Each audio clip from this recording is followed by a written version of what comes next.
Kaplan, we're continuing. Yeah, okay. So the man in the street, when he hears all this,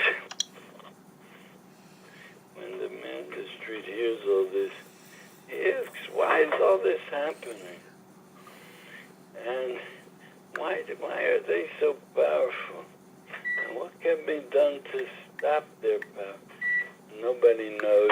Nobody knows the answer. And the people just complain and say, isn't it so terrible? Isn't it so bad that they have so much power? What can we do? What can we do? It's terrible. It's terrible. They're corrupt and they're corrupting everybody. But there's nothing you can do. I think there really is no answer. But there's another question. How should we think? What should be our thoughts when we see these things happening? I always say that there's two kinds of H's. Giving advice to a person. Sometimes there's advice. You tell them, do this and this.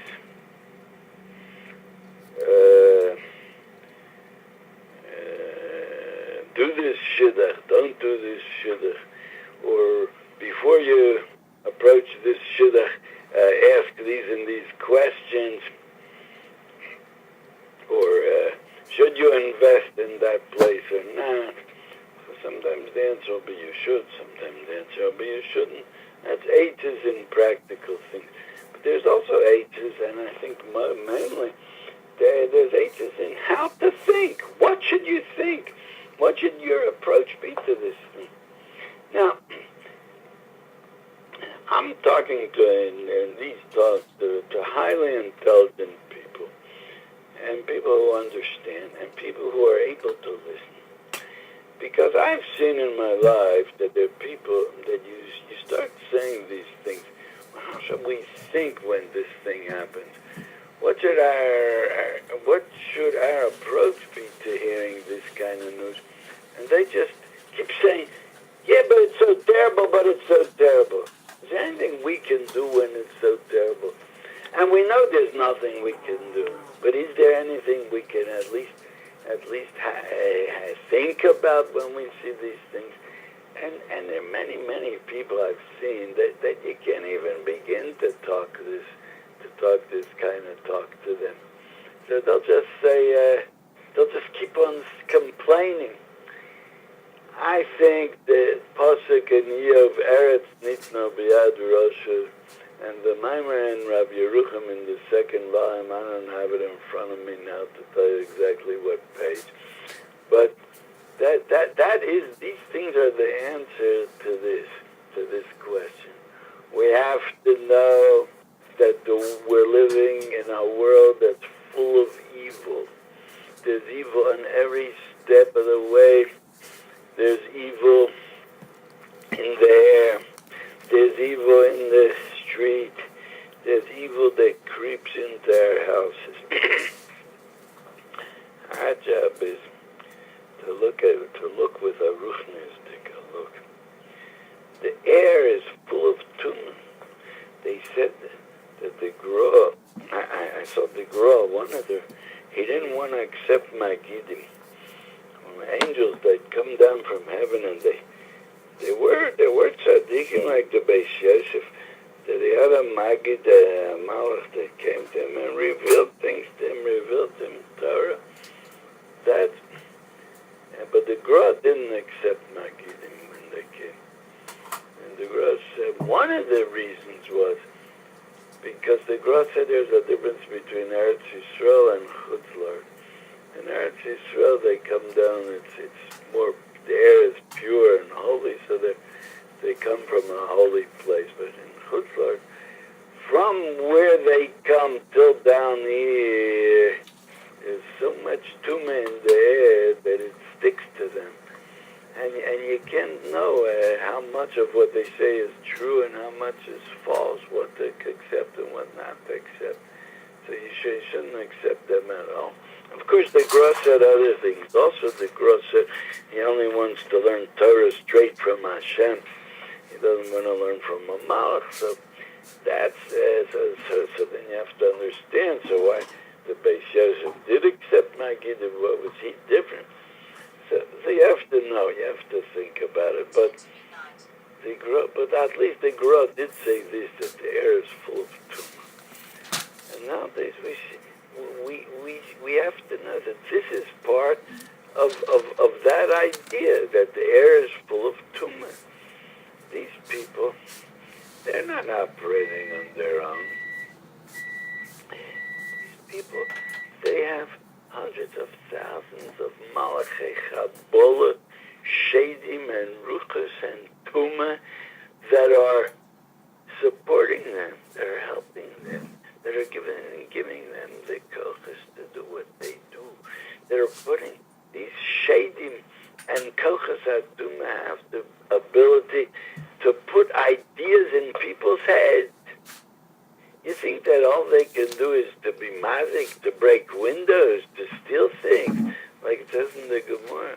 That was in those days. Nowadays there are no shadim in the streets like it used to be in the time of the Gemara. But there are shadim someplace. And they can work from far. They can work with bishalat rachok. How do you say that in English? They could. They have ways to shoot poison from far, like it says v'gamas atzira yeshalach Hashem lekecha b'hem. And Rashi brings him the Gemara that this bug, the tzira, stood on the Evrayad and it shot poison out that it went and it killed them.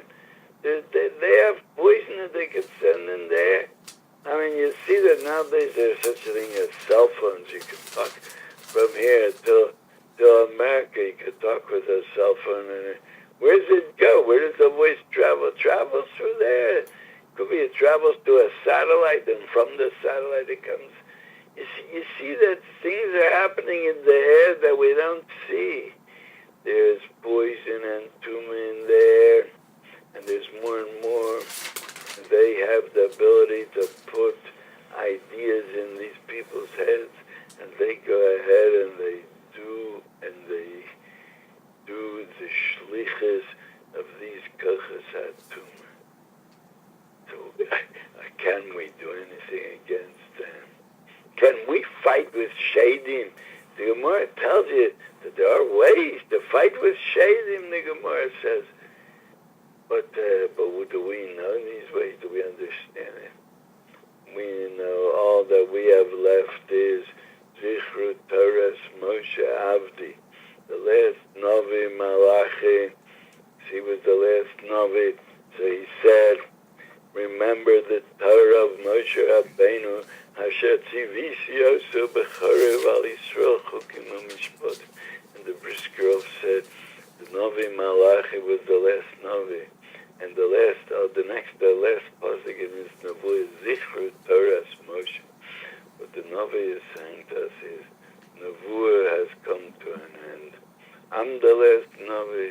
This is the last Navu that I'm saying. From now on, remember, we have a Torah. Torah was given through the Torah. All the kochos lie in the Torah. Kedusha and Tara lies in the Torah. You want to make Kedusha in the world. You want to fight the evil. Limud that Torah, that's what's gonna make the difference. Our limud that Torah sends out kochos of Kedusha in the world, and it fights these kochos. That doesn't mean that we're gonna see a difference in what's happening around. But things are happening. Things are happening that we don't see. We believe b'emunah shlema that creating more kedusha in the world through limud Torah and yigiyas Torah, that's gonna fight the tumah. What we have to see in all this is that we have to learn from all these stories, from what's happening is the koach hatumah is powerful. That's our conclusion from all this. It's powerful. Look what it can do. Look what changes it can make. And all these people are talking and talking. The truth is, what they know about what's really happening is easy. It's just a little bit, the tip of an iceberg is what they know. But we know that there's deeper and deeper kochos, spiritual kochos, that are guiding these evil people. And there's nothing we can do to change it. That's what we have to know. All this talk about what's happening and how terrible it is gives a feeling of yush, gives a feeling of there's no hope, and the situation is terrible. But you can look at it in a positive way. True, but it's not them. It's spiritual kochos. They're standing behind them. And this is the way it was from when Adam Harishon ate from the Eitz Hadas. It's been like this. It's nothing new that we have to feel, oi, it could have been different, and look how bad it is. That's not the truth. This is the kochos hara that have always been around. But if it's ruchnistic kochos, we also have our kochos in the Tzaddik Kedusha. With Torah and with Tefillah, we can fight all this. And we should feel, and it's a good eitzah. When you take a open a good mind and sit and learn, you should think for a few seconds. I'm now fighting a war. I have powerful kochos. My Torah that I'm learning is strong. Is strong Kalei Zayin to fight against the kochos hatumah. And there's also the kochos hatumah that are surrounding me privately, and that are trying to stop me from sitting and learning. By fighting them with this learning that I'm doing now, by fighting against them, we're going to also fight against the general kochos hatumah of the whole world. And there's going to be